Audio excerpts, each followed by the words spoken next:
the International Confederation of Arthouse Cinemas. At the very beginning of our panel, I would like to invite Dr. Christian Breuer, the president of the CICAE, the International Confederation of Arthouse Cinemas, to say a few words. And then we'll resume with describing the training and reaching out to you with useful information. Christian, please. Yes, hi, thank you, Boglárka, and hello, everyone.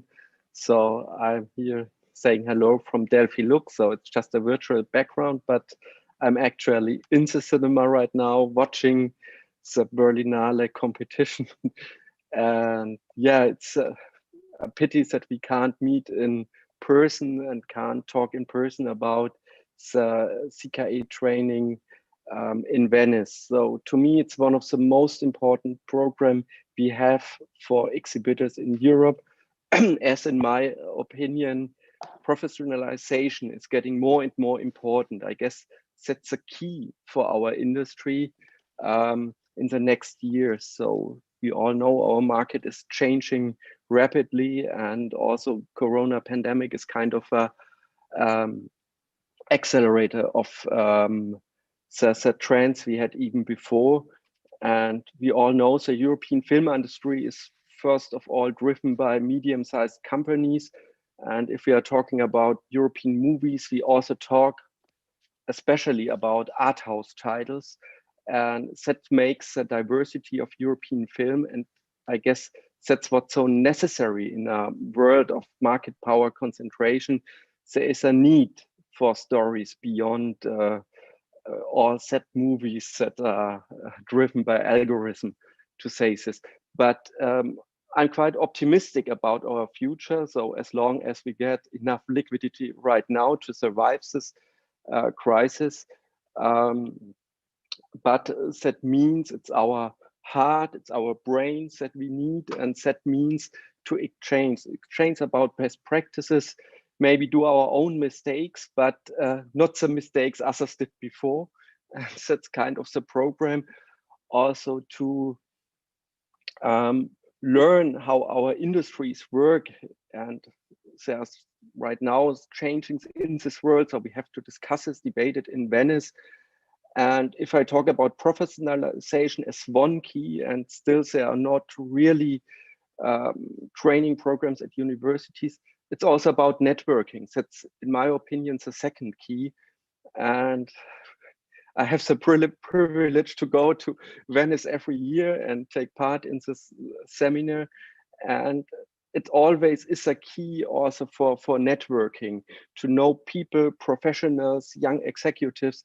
And I guess that's what helped us. And on top, it's Venice Film Festival. So I love Cannes, but to me, Venice has a very special vibes, and it's also good to have such a training program during the Venice Film Festival. So I guess good reasons to come, and especially right now after this year of closed cinemas, or when cinemas are open, then maybe it will be still in Venice a bit of sanitary measurements, but I guess it's good to be open air. So it's possible to do a lot of things open air in Italy, in Venice, and to meet and talk with people in real. So thanks for joining this session, and I would be happy to see a lot of you in Venice in September.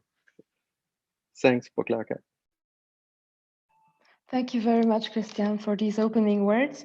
So I think this introduction already made it very clear that our Confederation of Arthouse Cinemas has an aim of representing our venues internationally. And one of our most important projects is a training program taking place in Venice, the Art Cinema Equals Action and Management, or the Arthouse Cinema Training, as we will be referring to it starting this year. And that's the place that brought all of us together, all of us speakers. So I wanted to introduce to you briefly each of us.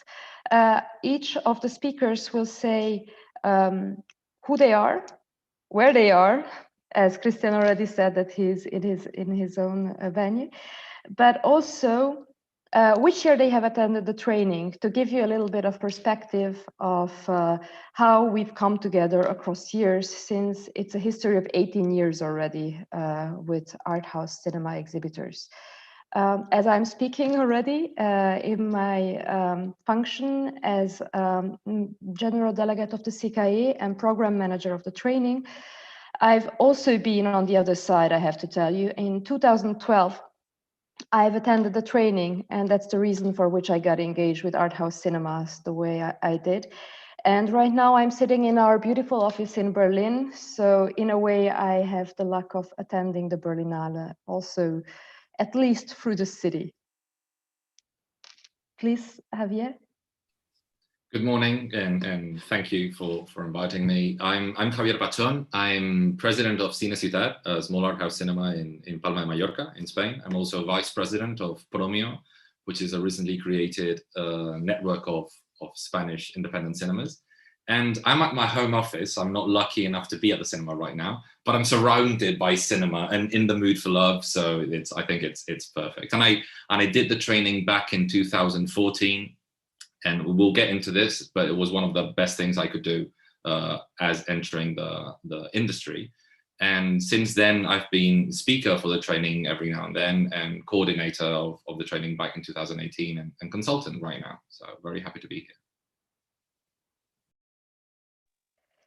Victoria, you're next on the screen. Hello, good morning as well. I'm in our office of the Stadtkino because my colleagues are sitting in our cinema and watching Berlinale films. So that's why I can't be in the cinema right now.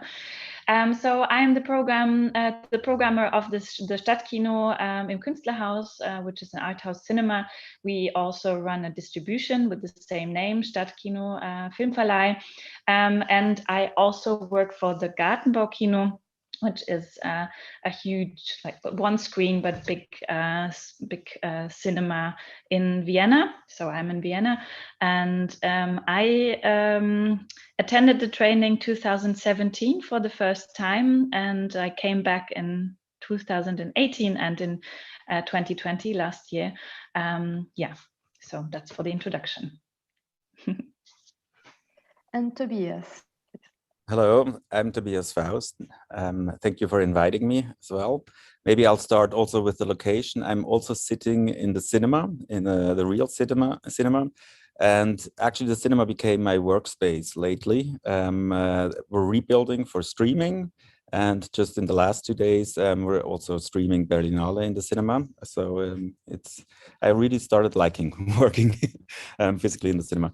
I run Arthouse Cinema in Basel, the Kultkino AG, and together with Ginny Bermond. We have 7 screens, and I'm on the board of the Independent Picture Federation, which is sort of like a daughter federation of CICAE. And I'm also a board member of the CICAE. And I attended the course in 2009. So it feels long ago. Thank you very much. So this is us, all of us alumni, trainers, trainees, lovers of art house cinemas, speaking about our beautiful, charming art house cinema exhibition training in Venice, the only training that brings together people internationally from all over the world. And to give you a better sense of why we've come together, we will show you a short video looking back at our 2020 edition, which was already a bit special as it has taken place in the context of a pandemic, but we managed to overcome it and have at least 25 people gathering in real life and virtually for 1 week in Venice. So please follow with us this short video, and we'll be back with reminiscences and useful information about our sessions.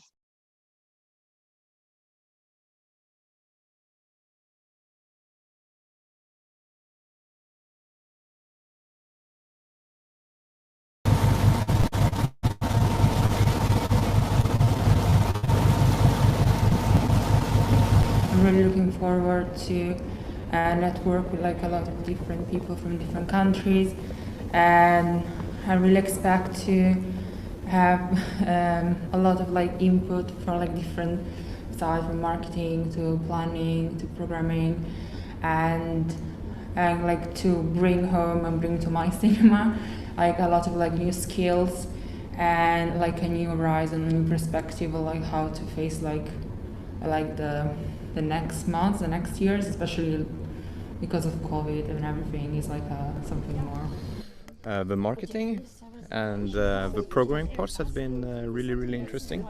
I learned a lot, and the training is a great way also to meet colleagues from all around Europe and all around the world, to also meet from different sectors. So I'm a distributor, but I learned a lot by just speaking with exhibitors. There was no social distance because we could communicate and we could emotionally connect to each other, which I think is the most important thing in each training, because what I feel now at the end of the training is inspiration, and this is what I came for. This beautiful scenery is definitely a bonus, and the rest of the interaction in the market and in the festival and being able to see films, and this was like going back to a sort of normality. It was a lot of information and a lot of time trying to pay attention to the speakers and their presentations. I came to get inspiration, to get knowledge, and to get really ideas how I can continue in the future. We live in a very uncertain time, and probably it will be becoming even more uncertain, who knows. So the future of cinema is in our hands, and we need to have the inspiration to embrace the challenge.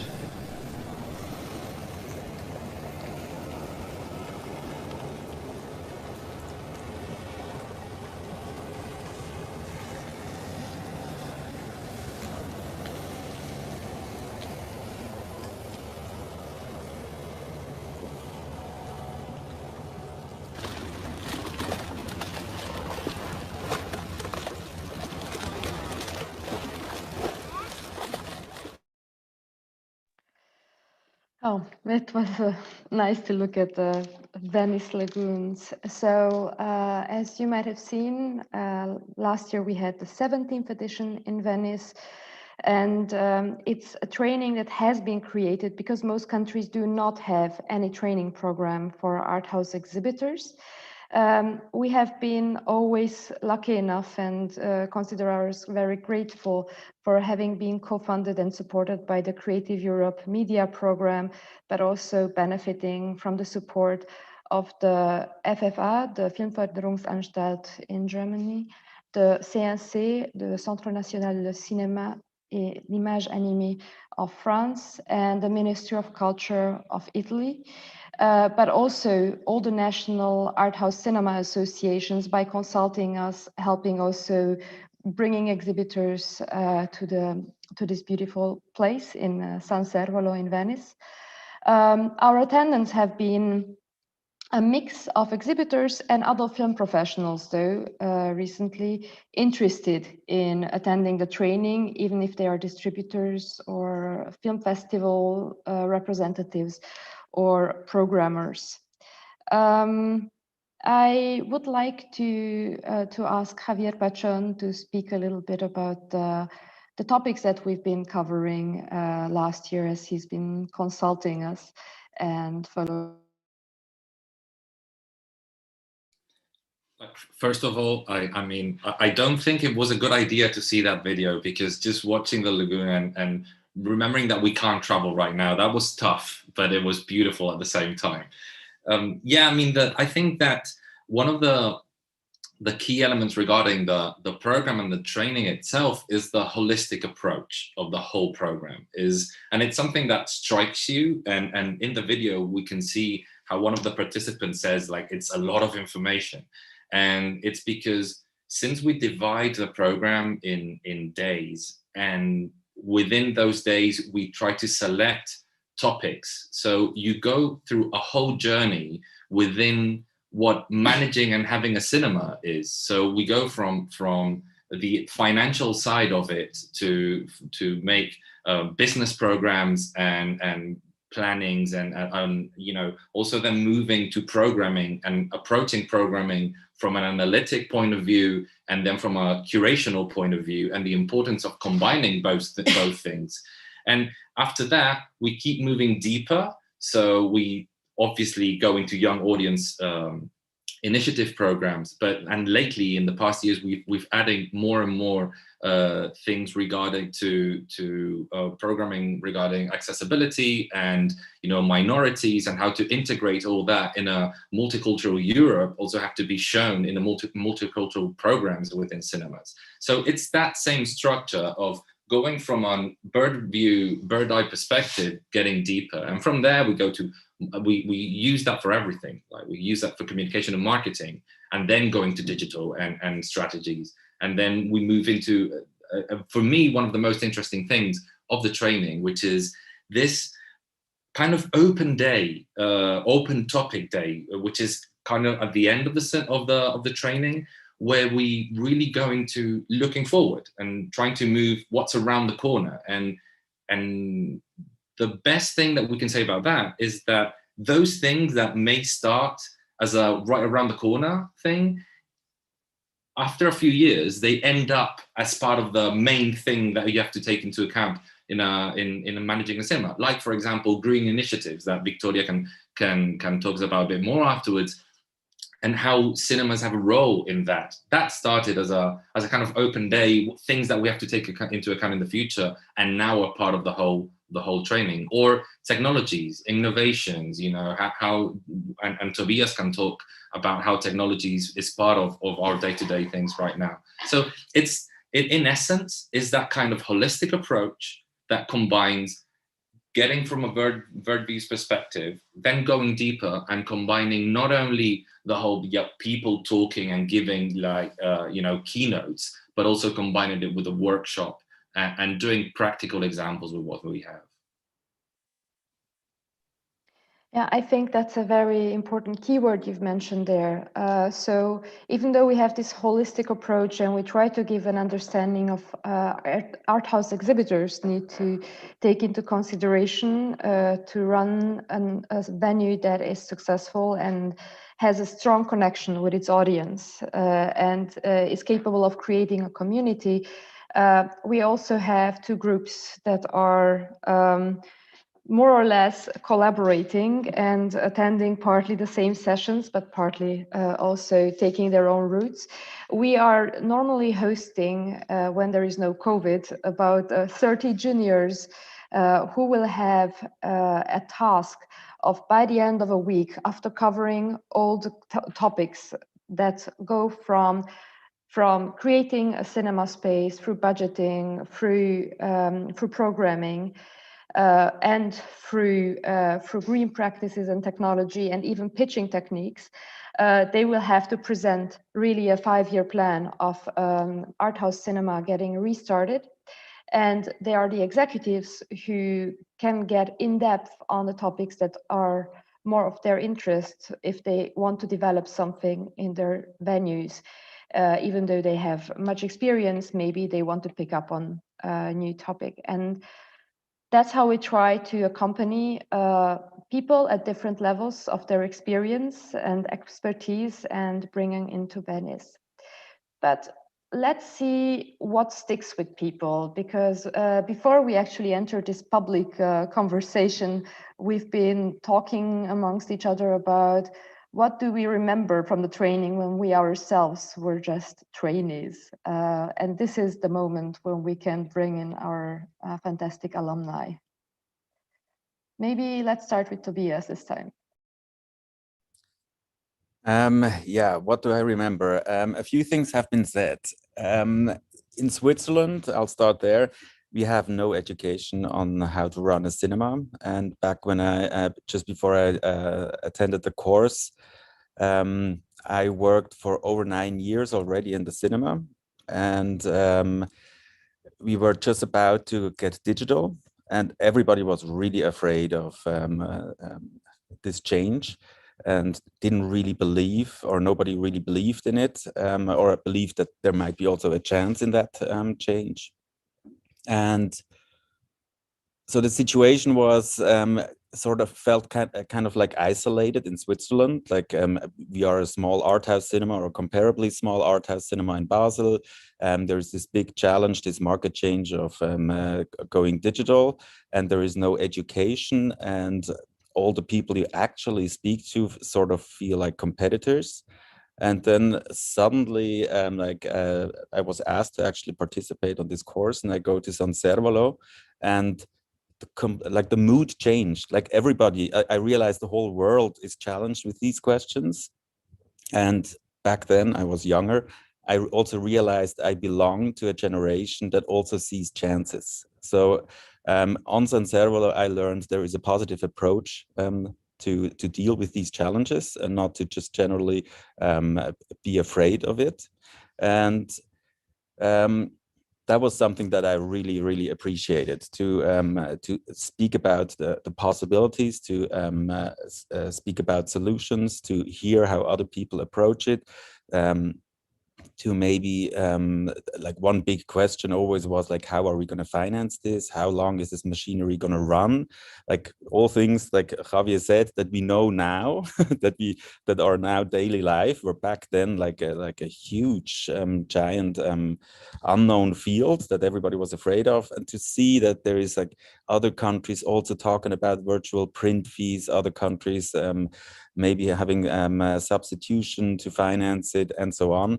It really like gave me hope and inspiration, and I came back, felt sort of like a different person. Like I had a complete different approach, and was able to bring back this energy into the company, and also in the federation, which I wasn't on the board back then, but I was working for the federation. And I realized that this was sort of needed. So like this generation question, I was surrounded with people that felt like this digital approach is coming at the end of the career.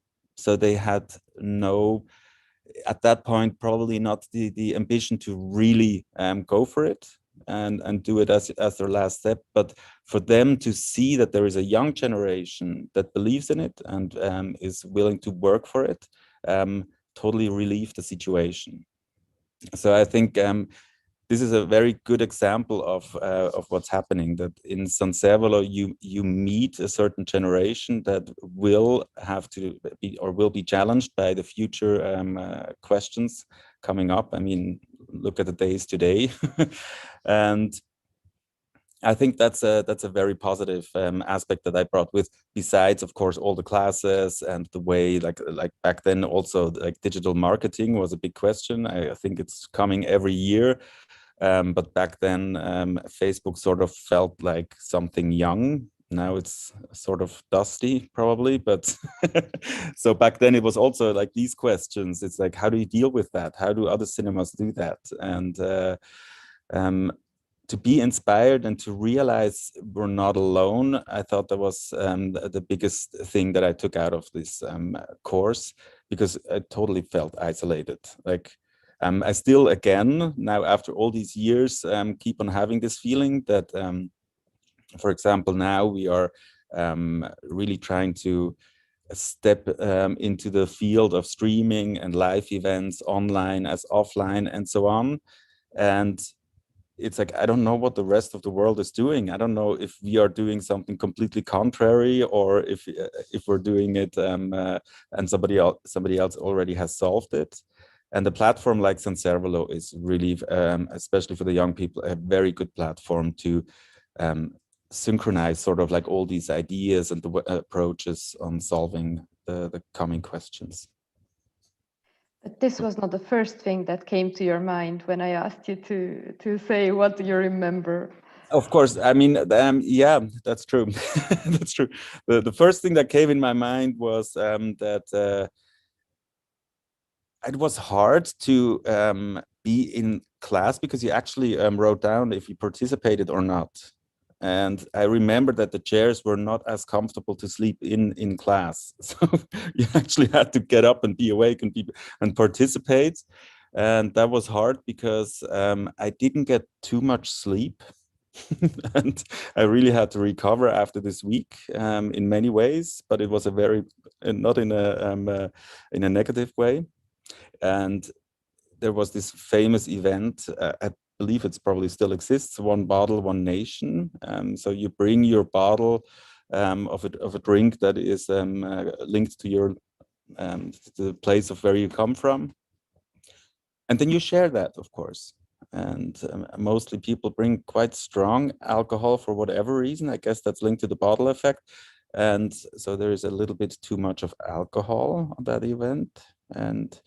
But it's a side effect, which leads maybe, or is part of the fact that you really get to know the people and you get to know them for a long time and you meet them over and over again and you have great memories and you have a good link and anchor to look back to. And I really appreciate it, the whole social life around it. And I'm here now because I know you all and I really appreciate that. What do you remember, Victoria? I just wanted to add, it's like the icebreaker event. So it's really important that it takes place at the beginning. So then you feel different with the group. So thank you for Javier and Tobias. You already said quite a lot what I also think about the program. For me, I think one of the most important things is the networking part and the not feeling alone part, as you mentioned, Tobias. Like you feel you're alone with your problems, and probably you are not so open to talk to other exhibitors in your city or in your country because the competitiveness comes up. And it's such a relief to be able to talk openly about problems that you might experience in running a cinema, running a distribution, and seeing that others do share those problems too, and you can kind of together think about solutions and possibilities how to overcome these problems. Then of course, for me, there's some points of the program or some courses in the program that stick that are still in my head, and I kind of think about them quite frequently. So what you mentioned, the online marketing part, is something I think that really we have to deal with the last 10 years, and it's always a challenge in a way. So it's really good to hear about experiences, how to approach it. So this always helps me a lot, and it's kind of like maybe even if you don't take ideas and really set them up in your cinema, but it goes into your DNA in a way. So you kind of you have this openness towards new ideas, and I think this is something where the program really helps. I have some really quite concrete things that I just did. I think in the last 2 years, there was a course about audience development, for example, and I didn't do that for a long time in our cinema, and then just last year it popped up that I really would like to do that, and I gathered I got out my program from 2017 when there was a course about that, and it helped me a lot to have some ideas how I can implement that in my cinema.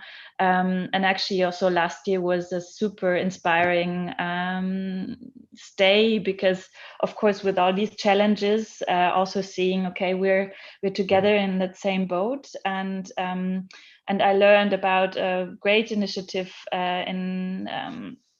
in Holland, the Cineville program, and also from the York Kino, they do like an annual ticket, and that's something where I'm really desperate to do something like that. And it helps me so much that I met people who I can ask for help now. So I really feel free to contact people from the CICAE, from other cinemas, from other countries, how they do it, because they did it already. So maybe they can help me, and I feel that there's yeah, it's a feeling of togetherness and helping each other out. So that's really, really strong. What you also said, Tobias is coming back as a different person.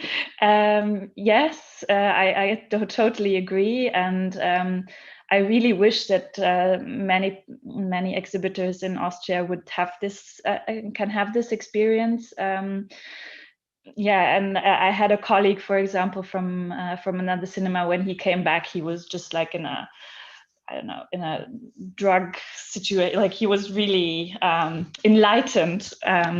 It's sometimes hard to keep this enlightenment because, of course, you have to deal with a lot of problems and things that you want to change and you can't change so quickly. But that's also it also helps to meeting these people again and again. So you renew this idea of what you want to change. So yeah. I think that we're touching in a very important thing, which is that, and I think that in a way we've all gone through that, which is that feeling of I'm not alone. I mean, apparently we all have the same problems, and sometimes, and I think that that's what is very important. What you said, Tobias, that that's it. Like, am I crazy thinking this? And seeing that you're not alone in the crazy idea, maybe it's a solution, but at least you're together in that crazy idea, that really helps you keep going. And in that sense, it's also very interesting. And I think that's why not only being part of the training, but being part of the CICAE's activities and having the capability of coming back, with your projects that you developed, with what you learned in the training, what you were saying, Victoria, that capability of touching base, at least once a year, once every 2 years, and remembering, and what we call sometimes in the training the Monday morning syndrome, because you come back with all this inspiration, but then it's a Monday morning and you have to analyze the data from the weekend, and the day-to-day comes back and takes that inspiration away sometimes. So that capability of touching base and remembering why you're here and all the things you learn, I think that's key. In my case, besides, if I could say the thing that I remember the most is like, it was a weird trip after, you were talking about it, Tobias, how tired you were after the training, because it's so intense in all the aspects, because it's an incredibly shocking location, but and you spend from 9 to 5, like, in keynotes and workshops and stuff, and then you have amazing films to watch at the festival, and at the same time you have this insuperable context to know other people, socialize or otherwise. So I remember, the thing I remember is that suddenly I was back. So the thing that I remember the most is that I was back in Mallorca, completely tired, as if I was spent a week in a weird dream that, without any sleep. So, but it was very inspiring. In that sense, I think that the thing, going to a practical thing, the thing that I remember the most is, or that I could be maybe most proud of even, is the creation of a Spanish network. As you were saying, Tobias, here we don't have any training for cinemas. There's not a big tradition of unity. We do have a national federation, but in very broad aspect as cinema companies, but not related to Arthouse.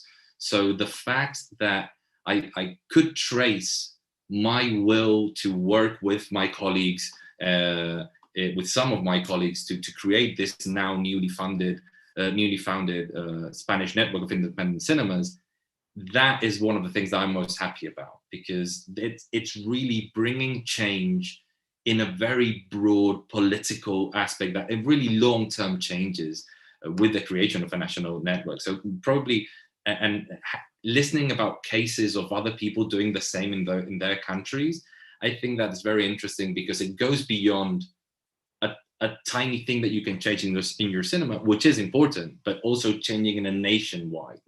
And alongside with that, bringing it back to with the most recent thing, and the most recent thing that has made me scratch some time from Tobias' packed schedule, is the different initiatives regarding and I like how you said it, like streaming and live events. It's not VOD or not VOD. It's the bridge between digital and the physical space. And I think that it's a very interesting topic. And I think it is happening just as it happened with the transition to digital projectors, like we were talking before, which is something weird since a couple of years ago, and it will be the standard in a very few years. And in that sense, I know that you, Tobias, have been working in a project in that sense. And right now in the Spanish sector, we're investigating a bit. And that's why we stole some time from Tobias so he could share some do's and don'ts. But we're also doing it with colleagues in Sweden, for example, and talking with colleagues in Holland that are also going through those same ideas.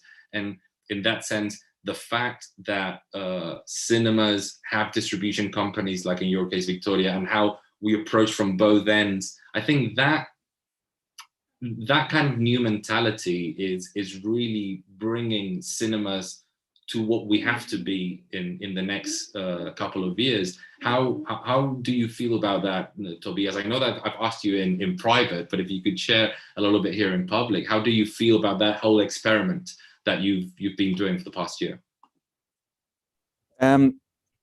Maybe in addition to what you just said, personally, it's maybe a little bit of a philosophical question, but I'm not software-wise, but in general, very open source in my thoughts. And I really liked that you called and asked for these questions, because on my side, I really appreciate it if somebody solved a problem, if they share it with everybody. And I think that's also the proof that a network can make you strong. And I think we can all need and take profit of that. And obviously, as we participated this course, we know each other. And you had the link to ask. And all the things that we did, I haven't invented them myself. I also asked around. So it's also reflecting some networks and also other networks. But I think that's a big profit. And I think we should strengthen each other by sharing solutions that we found or ideas that we have, especially since we're not competing. And okay, so if I understood correct, you want me to share our thoughts or what we're doing with the share? Yeah, very briefly to know how's that process going? So it's actually a bit COVID's fault that since we were locked down, we really were questioning ourselves, like, what are we going to do with that time? Because I'm looking at it a bit more positive. Our cinema is open since over 40 years. And it's open every day of the year. And now suddenly it's closed down for 3 months in a row. And that's a very unique situation. And so we actually question ourselves, what are we going to do with that time? Like, is there anything that can be done? And we realized our whole infrastructure is created for running scheduled regular shows. We have 11,500 shows a year in our cinema, and it's completely automated, and it goes one by one, and the whole room setting, the screen setting, everything is made for this process. So we realized if we want to change that, or if we want to go into streaming, or if we want to go more into events, we need to change a few aspects of our infrastructure. And that's what we did in the last few months. We took out a few seats. They were actually still in there because of the 35 millimeters. You only got the copy when you had enough seats in your room. Now you get more or less too many copies. So seats are not really needed, especially if you don't sell them. And we put up stages in our cinemas, and we are changing the infrastructure so that we can. That's the goal, the idea. We haven't achieved it yet, but that we can start streaming live events at any moment. So if we have, I don't know, an actor, an actress calling and saying, hey, I would like to greet your audience at that time, I would have 5 minutes, that it's not a technical question. We can solve that immediately. We can have, one switch, turn it on, have this person on the screen, have a dialogue, have no feedbacks, and in addition, also stream it out either to another cinema or to the internet. And I think maybe as I'm speaking here now, two key thoughts that we had were we need to not just simply stream, but we need to think of formats that are worth streaming, that are worth enlarging your audience, because it's not the idea to stream out of empty screens. We want to have a packed screen and then stream to audience that we cannot reach locally. That's the first thing. And then the other question is what we are doing right now with Zoom. We are streaming to YouTube, obviously. And we realized that there is so many formats that, for example, somebody wrote a book and the movie came out and you have the author doing some reading, or maybe you have musicians that want to make music in front, before or after the movie. And there you very quickly come into legal questions. So the infrastructure we are rising now or building up is made to primarily put it behind a paywall and have it closed up. Of course, we believe in an open internet and we want to reach many people. We can always do that. We can always put it on YouTube. You can always put it somewhere else and have a high reach of audience. But we turned it around. First, we want to be in charge of the content that we produce, and then spread it. And I think that's something that is at the moment, or at least what I observe, is a bit getting forgotten, that everybody streams everywhere in not such a great quality and everything. And I think after COVID, only good quality will stay, and you can only build content if you can assure that you will reach a specific audience, maybe an audience that is willing also to pay. And so that's where we are focusing on. And yeah, once it's done, if anybody listening now and is interested, you can ask, but we need to finish it within the next 2 weeks and then start our tests and our first formats, and maybe you can take profit of it. I love this because you actually already went into proposing us new topics for the training of this year's, because that's what I stayed with when I've left Venice. It was really about not just the fact that I was working on one team with a Brazilian girl, a Slovenian colleague, and then other people from Iceland. It was mind-blowing to have all those perspectives and venues, but also on discussing the topics that are right now on the mind of exhibitors and issues or projects that are about to start. So just as you've shared with us right now what you're working on, which I think could be highly beneficial, and we could put on our program about cinemas, how they could produce content they are in charge of. That's already a really good topic, because we never think about the exhibition sector as an independent entity who is capable of producing something. Quite often cinemas get just considered as a places where you screen the films, and they are so much more, because independent and art house venues really actively create events, create possibilities for people to meet. And this is the fantastic thing. I just want to mention to everyone who is listening on YouTube or Zoom, it's about 50 people currently, that you can send us questions, and all the questions that you send in on Q&A through Zoom or that you write on our YouTube video will get transmitted. So there are two things we would be really interested in.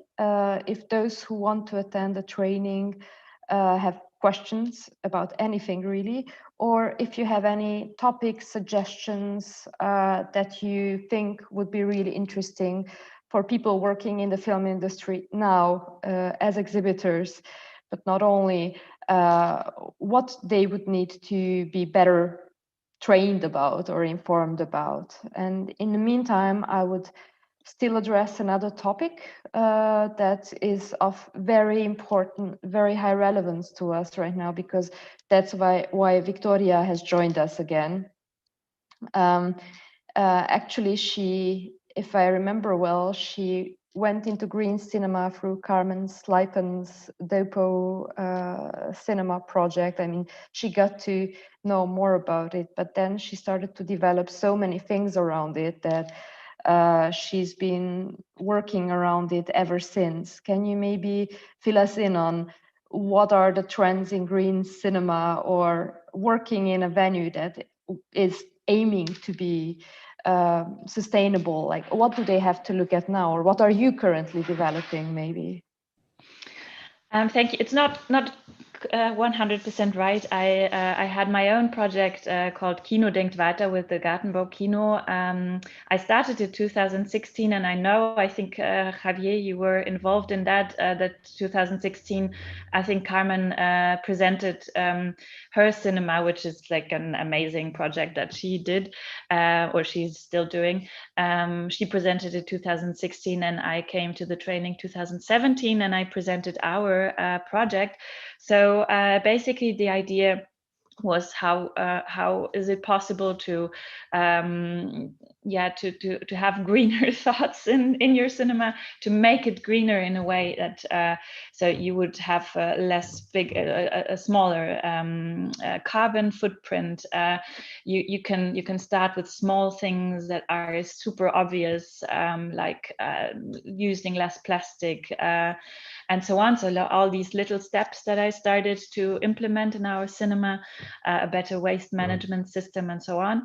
But the other part that was important and is still super important for me, and I'm carrying it in a way to the Stadtkino as well, is the content part. As you were talking about it, we do show films on environmental topics, but we also give our stages to activists, to people who can talk about this, different aspects of climate change, climate crisis, and start a conversation about it.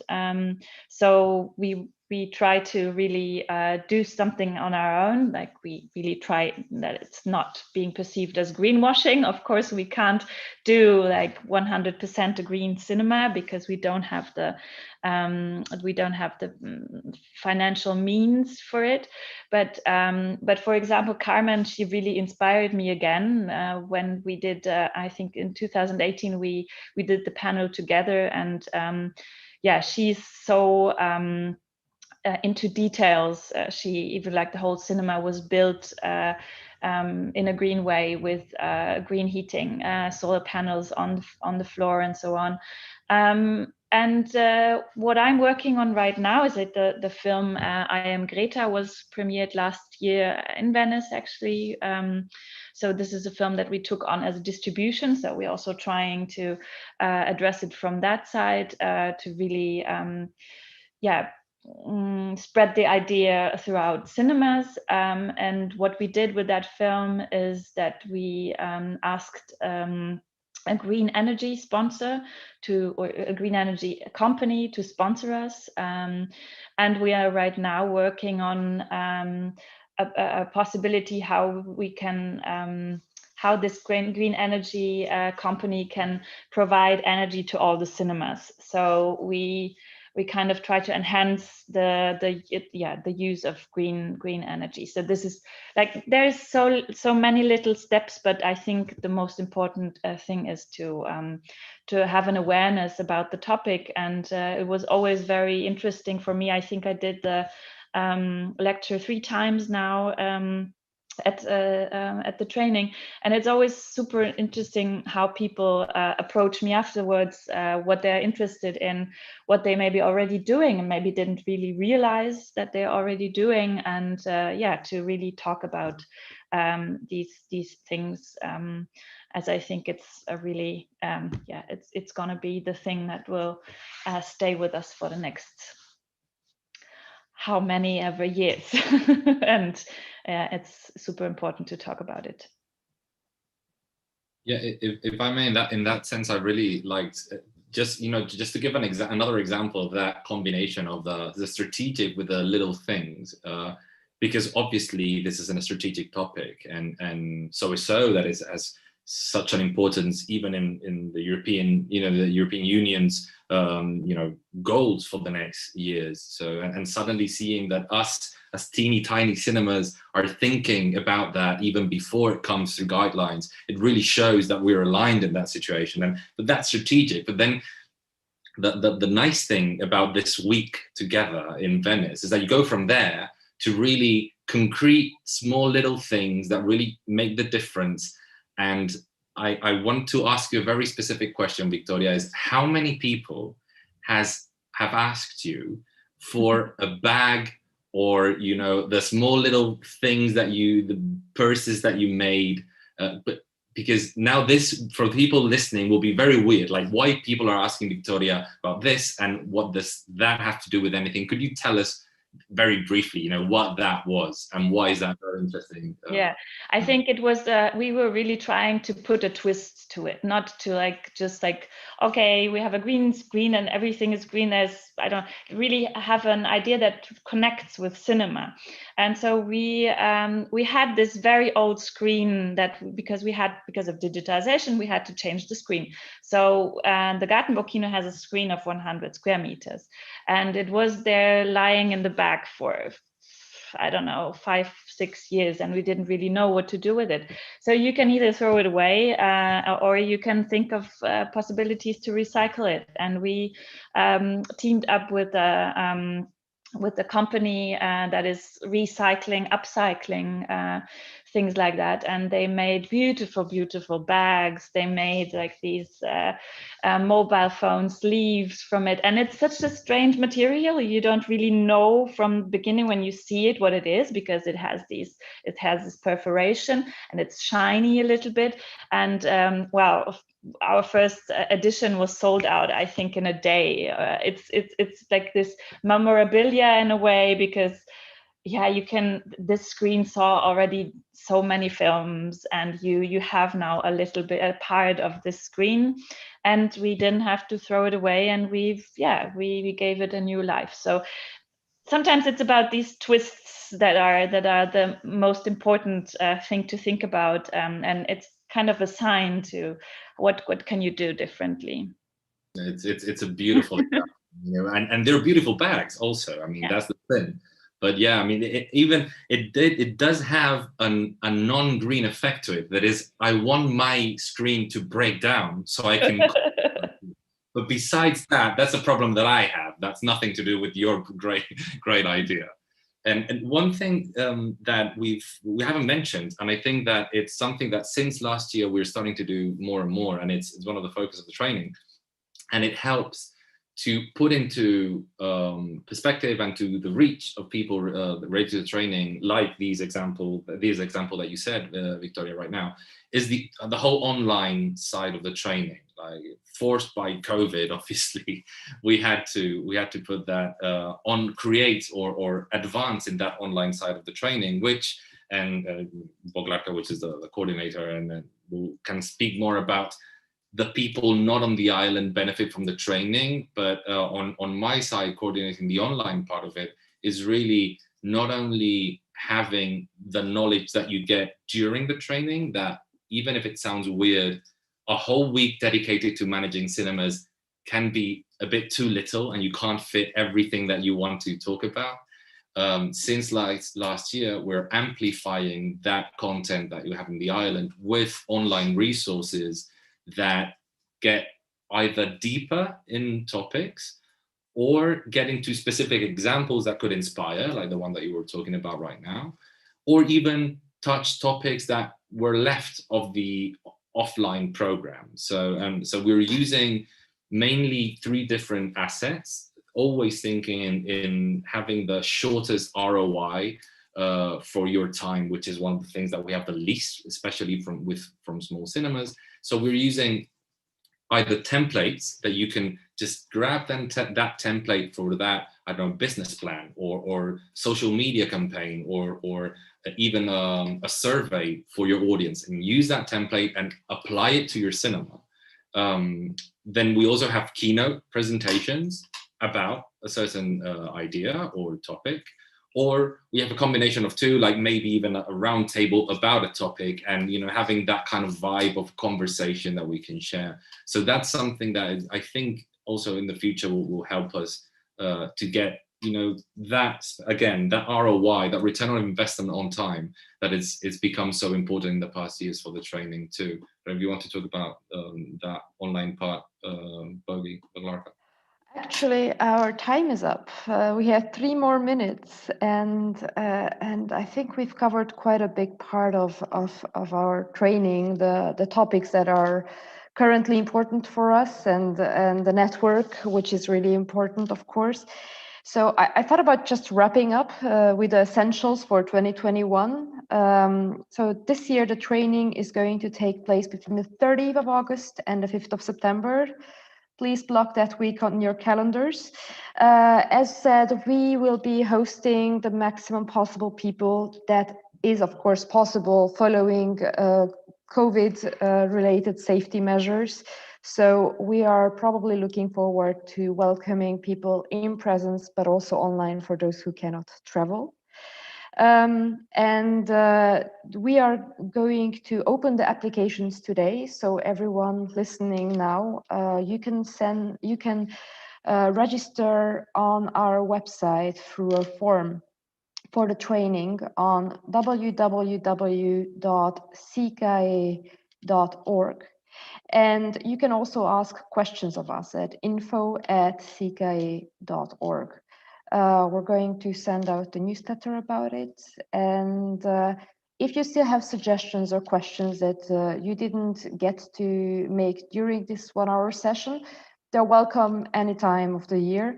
We're going to have 2 rounds of applications in this year. The first starting now and ending at the end of April, on the 30th of April, for everyone who might need some support on our side also to get a visa or to help organizing the travel, because part of the logistical preparations. And the second round of opening the call, second round of calls or registering new participants is between the 1st of May and the 15th of June. So these are our deadlines. And we have also a very flashy and colorful new visual created by Julia Prashma that we would want to share with you. And hopefully see you in Venice then at the end of August. And I would just like to end, before showing you the new visual, by thanking all of you having been part of this conversation. It was really inspiring for me as well to think more about how to package everything tech related and green practice related, and I'm really looking forward to the details of the program.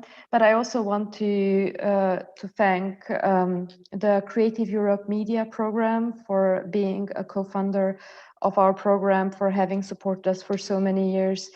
The FFA, the CNC, and the Ministry of Culture from Italy, but also San Servolo, who will host us again. They have already confirmed it, so we are sure that the island is waiting for us. And the Arthouse cinema associations of each country that is participating. So AFCAE, AG Kino, the FICE, the Promio, the SSVO, and everyone who is supporting our efforts in creating this training program. So thank you very much. And let's take a look at our beautiful, flashy new visual.